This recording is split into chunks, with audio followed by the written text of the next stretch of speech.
Most people think Google Flow is just a basic AI video generator. You make a couple of clips, run out of credits, and that's it.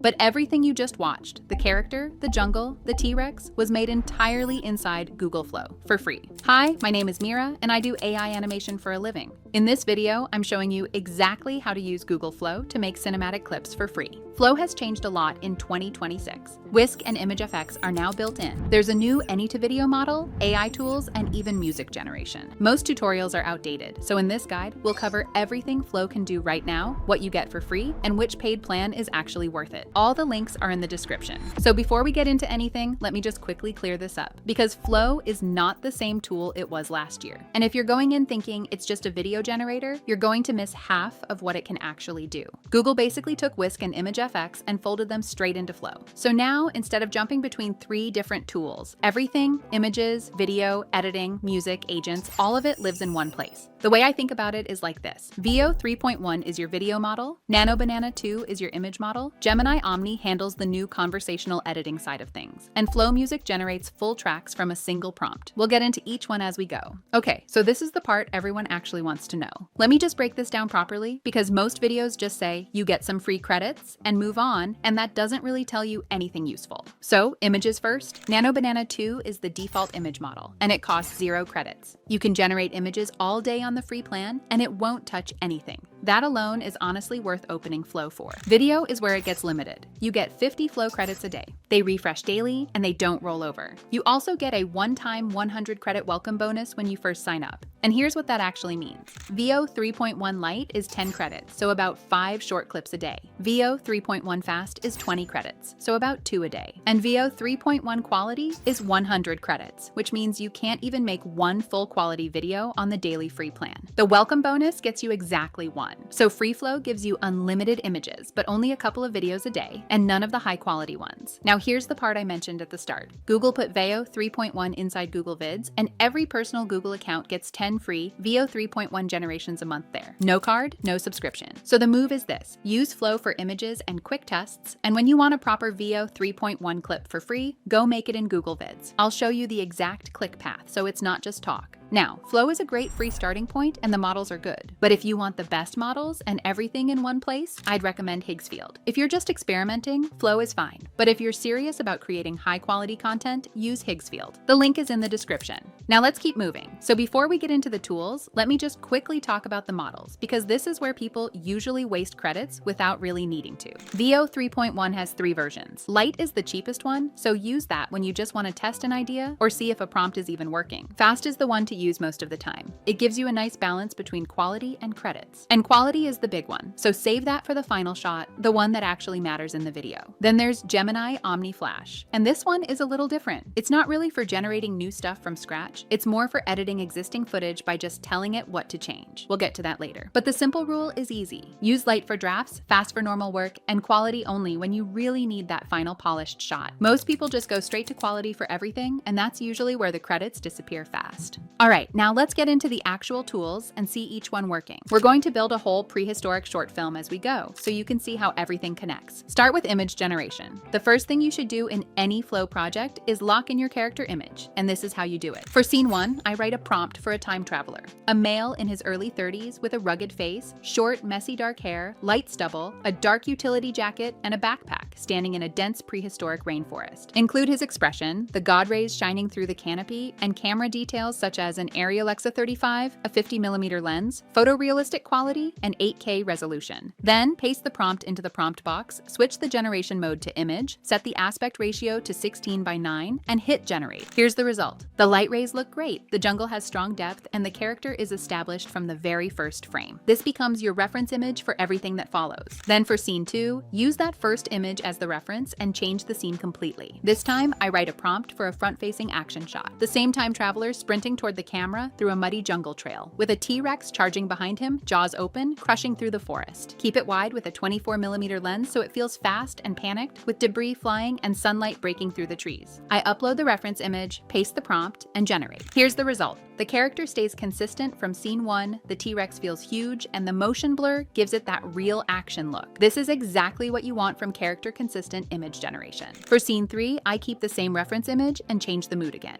Now the traveler is hiding on a thick branch high above the forest floor, breathing heavy, trying not to make a sound while the T-Rex searches below through the foliage. Use a 35mm lens here and add mist and that tense, quiet survival feeling after all the chaos. Here's the result. The shift in mood works really well, and the character still looks the same. The mist and the dinosaur partially hidden in the leaves make this one feel especially real. Then scene 4 brings him back down to the ground. Use the reference again, and this time he's crouched against the trunk of the tree, exhausted, covered in mud and scratches, slowly looking around and listening. Use an 85mm lens, shallow depth of field, and add sweat and realistic skin texture too, because that's what makes the shot feel grounded. Here's the result. This one feels the most natural and human of the 4. It's not about action now, just survival, and the close framing makes it feel like a proper character moment. Now move into video generation, and this is where it gets interesting. The first feature is ingredients to video. Upload all 4 character images as references to lock in the explorer's appearance before generating any video. Then switch the generation mode to video. Select the VO 3.1 fast model and change the generation type to ingredients. After that, paste in the prompt. The prompt calls for a front-facing tracking shot of the explorer walking through the jungle while the camera moves backward, keeping him centered in the frame. Keep the motion natural, add subtle handheld camera shake, and create a cinematic jungle atmosphere. After uploading the references and pasting the prompt, this was the result. The character remains highly consistent, the tracking shot feels smooth, and the handheld movement gives it a documentary-style feel. This is how you take a character you've created in images and move them into video without losing consistency. Next is frames to video, and this one is really impressive. Switch the generation type to frames and upload 2 images. The first frame is scene 4, where the explorer is crouched against a tree, exhausted and catching his breath. The last frame is a wide shot of a prehistoric valley filled with waterfalls, dense rainforest, and dinosaurs in the distance. I paste the prompt that connects these 2 moments. The explorer catches his breath, hears something, turns his head, and the camera follows his gaze as the valley is revealed. Keep the movement realistic, with natural breathing and a slow cinematic camera pan.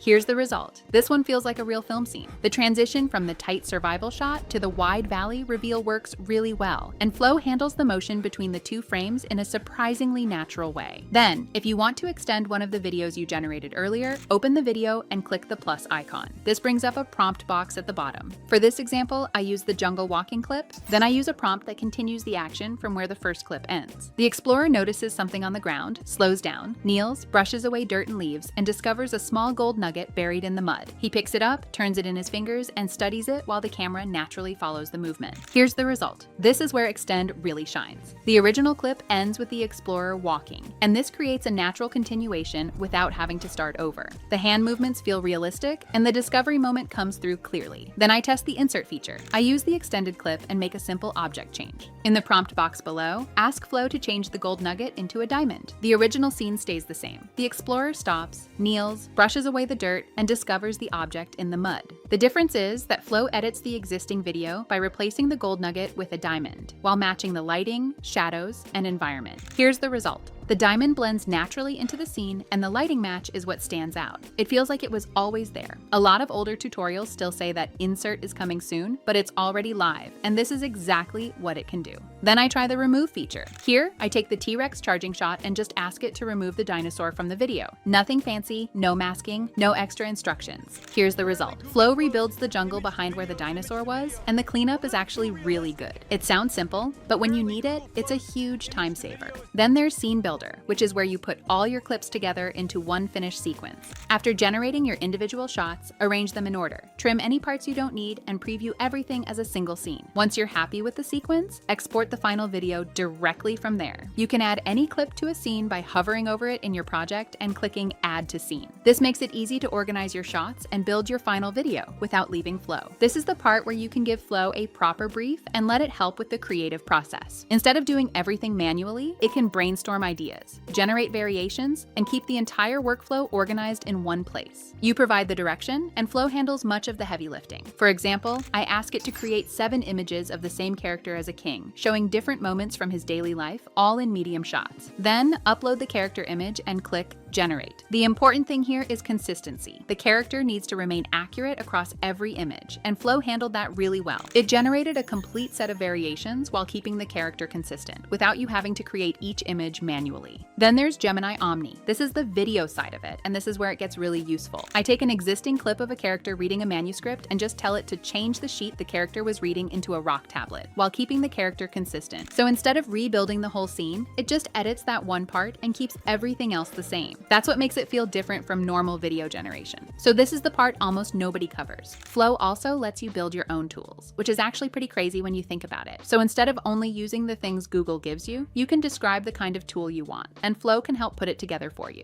For example, you can ask for something like an image filter app with a grayscale slider or a video resizer, and it builds the setup for you. That's what makes this section stand out. It's not just about generating content, it's about creating little custom tools inside the platform itself. And there are a few preset tools too, so you can start from one of those and then change it into something useful for your own workflow. I also like that this opens up a different kind of creativity, because now you're not just making images or video, you're building the thing that helps you make them faster. That's a pretty big deal if you're using Flow regularly. Okay, so the last part is Flow Music, and this is basically where Flow makes the audio side easier too. You can give it a prompt and it generates a full track. I gave it a prompt for a bright modern electronic track with a fast-paced rhythmic pulse. Want shimmering digital textures, clean synth plucks, and an optimistic feel. Something around 128 beats per minute with steady energy and a polished finish. The idea is to make it feel innovative, fluid, and inspiring, so it matches the kind of creative flow the whole video is about.